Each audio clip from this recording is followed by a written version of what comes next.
Okay, so if you have been following my channel, you know that last week I had said that I'll try uploading 2-3 times a week, every 2-3 days. In that moment, I had severely overestimated the amount of free time I would have. That was before I signed up for all my tutorial classes, and yeah, there's no time. So I'm back again today to give you a banger. If you remember, in my first video I had said my big three for cartoons is Steven Universe, Samurai Jack, and today's topic, Adventure Time. Yeah. Adventure Time is another cartoon that was like near and dear to me, especially because like it was throughout the show's like 10 seasons, and then there was Distant Lands after that, and then there was Fiona and Cake after that. Throughout that whole runtime, it was nice seeing a hero. Okay, yeah, Finn is a hero, but like in my eyes, he was a hero. Go through the same awkward stages of puberty as I was. You know what I'm saying? Granted, you never really got to see the very nitty gritty things like pimples and la di da di da, but you did get to see his worldview shift, as he got older. And I think that's what I'm gonna be talking about today. Like, I don't really have any takes. Like, you'll never find me saying negative stuff on the channel, because I know opinions can be very subjective, and it at the end of the day, it just boils down to what you're looking for in that moment. You know what I'm saying?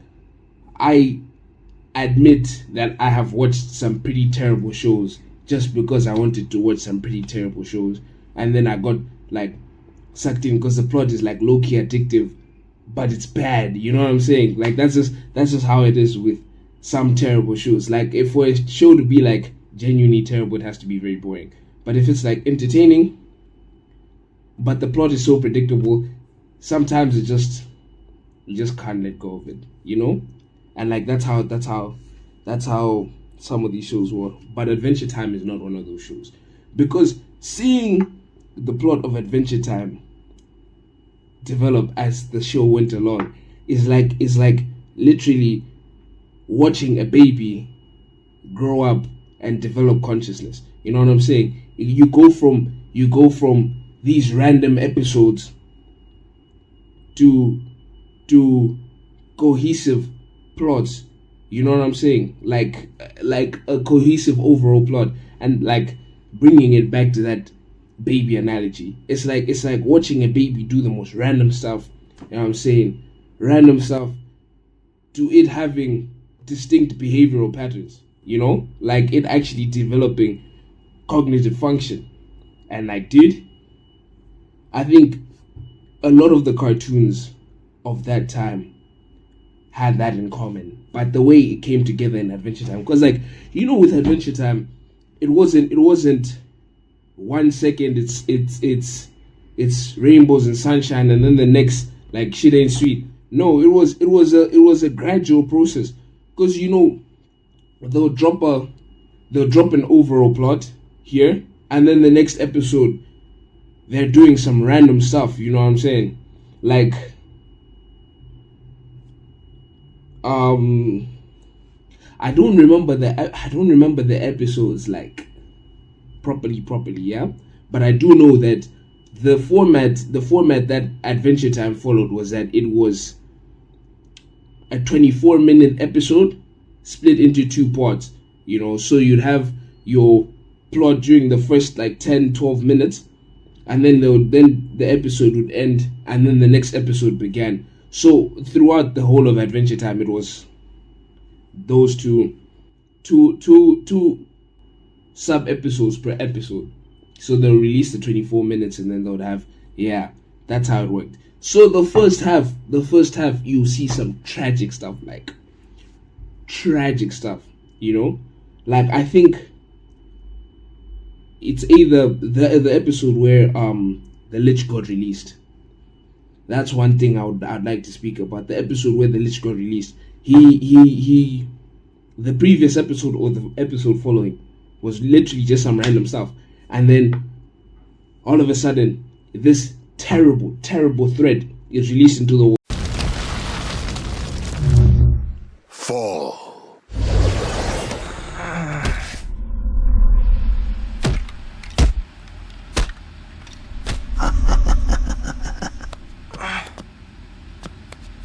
You are alone, child.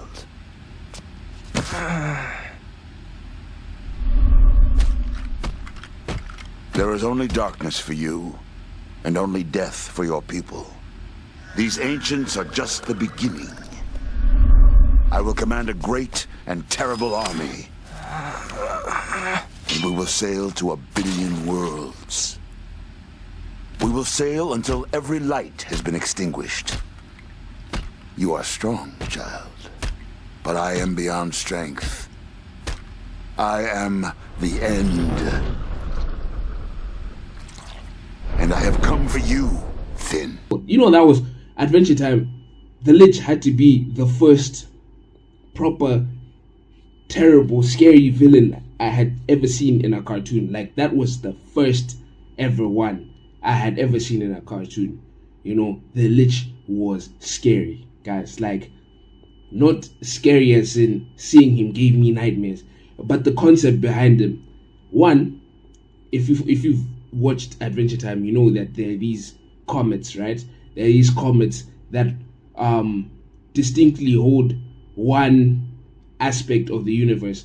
So like Finn is the reincarnation of a comet, the comet that represented absolute good. And then the Lich is the reincarnation of a comet that represented absolute evil. So the Lich was inevitable, right? I remember there was this one episode where Finn tried to wish the Lich away, and it created an alternate universe, and the Lich came to be inevitably. Like, it just stopped the Lich from becoming a thing, and then he became a thing regardless, you know? And then they had to later come back and fix the problem that they started. Get out of the way! A man needs a maid! A man needs a maid! A man needs a maid! Housekeeping.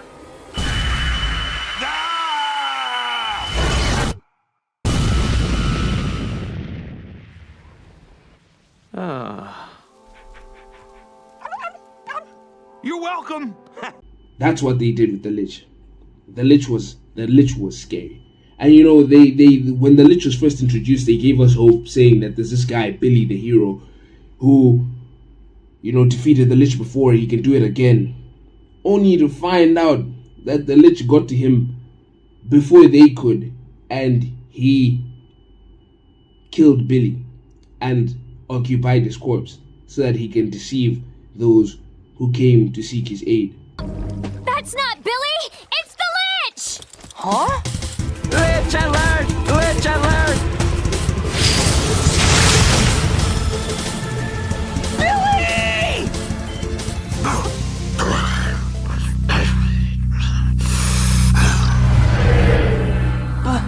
Billy?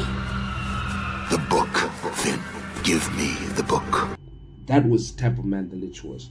And then another thing I would like to talk about was Jake, right? Because Jake was...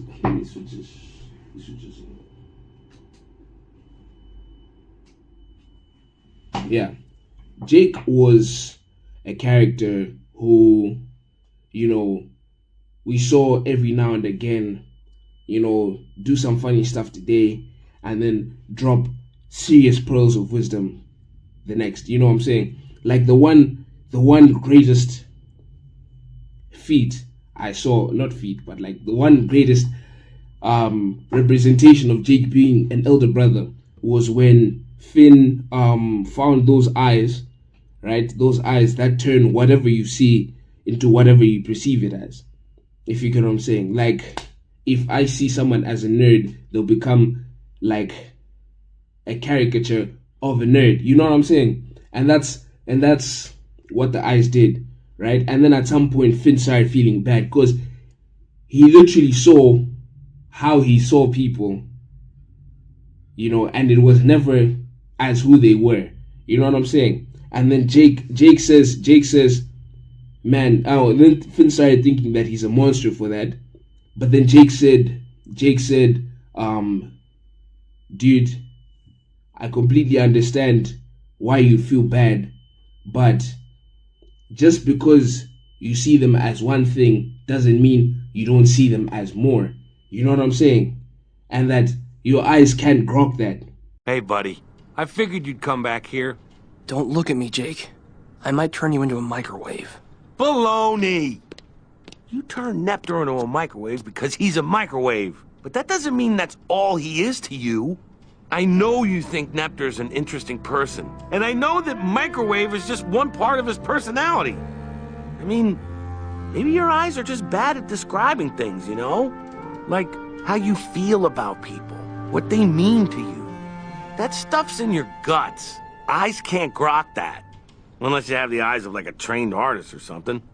But you don't. And like, I don't remember, someone said the word grog is an actual word. I don't remember what exactly it means, but it was something about how people can only express what they see as a whole. The only type of people who can express what they see or what they think of something visually is artists. You know what I'm saying? And anyone who's not an artist understands that something is more than it is, but can't put it into visual representation. And as we all know, Finn is a warrior. He's not an artist, and so he failed to represent the people that he's been seeing as what he sees them as, but he could only represent them as like one aspect. And this was all something that went over my head completely when I was a kid, and then going back to watch it again like a few years ago, I started to pick up on the small things, and even to this day I'm still learning new things about Adventure Time. Like, guys, it's just a peak show. And then Finn's love life. Like this one aspect was really what cemented the fact that we're literally watching this guy grow up. It was his love life, because we start to see, I saw this in the TikTok comment, it was the three love interests that Finn had were Princess Bubblegum, Flame Princess, and Huntress Wizard. Yeah, Huntress Wizard. Yeah. And now with Princess Bubblegum, that was puppy love. It was an infatuation. He just I think he admired her, and he didn't know how to separate feelings and admiration. And so, he went all in with that. And then we got to see that Princess Bubblegum wasn't the one for him. And then he grows up a bit, and then he gets to Flame Princess. And Flame Princess, he didn't treat her right, because Flame Princess was a rebound from Princess Bubblegum, and so he failed to see her for who she is. And even then, he only realized that later on, after he had grown up and after she like proper dumped him. Is something wrong with your coals? No, they're fine. It's just... when we broke up, I said sorry, but I didn't fully understand exactly what I did wrong. I get it now. I shouldn't have manipulated you. That was a really, really messed up thing to do, and I'm truly sorry. You've grown up a lot, man. I forgive you. And then we have Huntress Wizard, the first and final representation of love. Yeah, the first and final love interest that actually represented love. Finn didn't want. I'm even failing to put this into words, man. Finn didn't pine over Huntress Wizard, you know. He never actively he never actively sought her or anything like that. You know what happened? The love between them, it developed naturally. You know, he finally started seeing people for themselves. You know, and like even with that Huntress Wizard thing, like if you remember,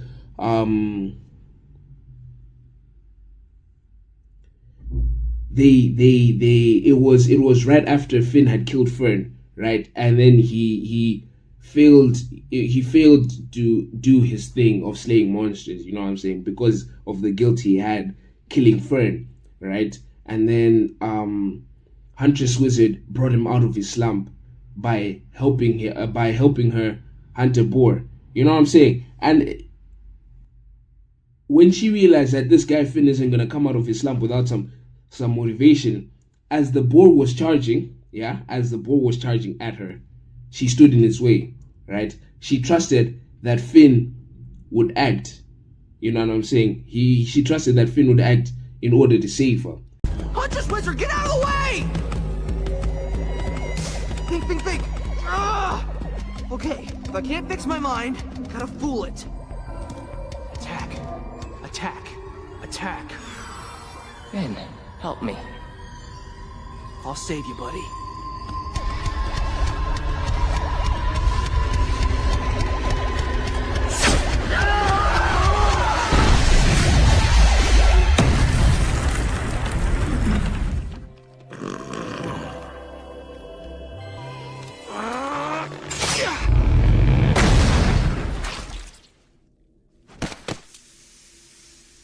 I did it. Sorry I almost got you killed. It's cool. It's totally cool. I knew you just needed a push. That's why I very smartly pretended to throw myself in harm's way. No, actually, that's not what did it.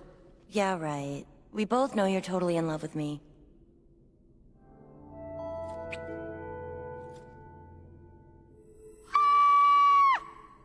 And that was just so peak. You know, there's obviously some more nuance to that situation, but because I'm not analytical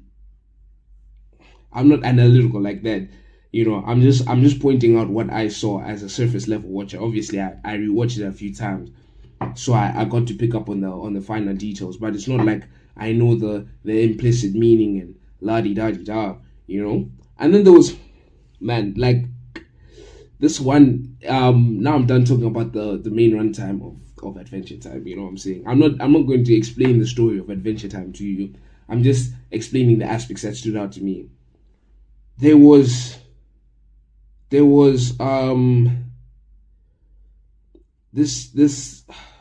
after Adventure Time ended, there was this short show called Distant Lands, right?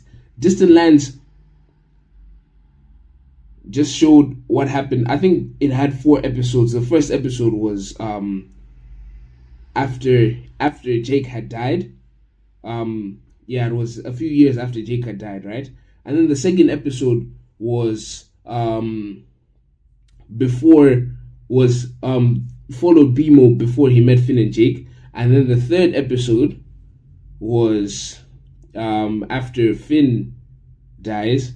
And then the fourth episode was after thousands of years in the future, after even Princess Bubblegum died, right? And so the episode I want to talk about is the third episode, right? Where Finn dies, and then now he wants to go and find Jake, right? And then he goes into the afterlife, and he goes on this whole ass adventure, and then he finds out that the Lich has replaced death and is messing up the cycle of reincarnation and whatnot. And so Finn pulls Jake out of Nirvana, defeats the Lich, and then when the adventure is done, the last adventure is done, you know, Finn tells Jake to go back to Nirvana because like that's the only way he would achieve inner peace, right? And as Jake is going back, he realizes that, nah, man, I can't leave my boy behind. So then he leaves Nirvana, you know. and comes with Finn to get reincarnated again, so that they can do it all over again. Mr. Death, I want to go back.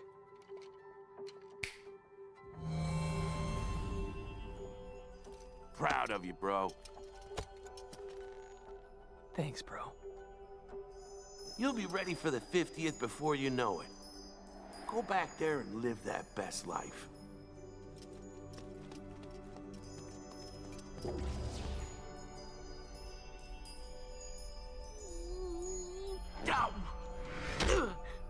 No, wait. I'm not your mom. Wonder what life's gonna turn me into this time. Jake? What are you doing? I just had my Donkin epiphany. I know. I'm just coming back for fun. Because it's great being alive with you. Good reason.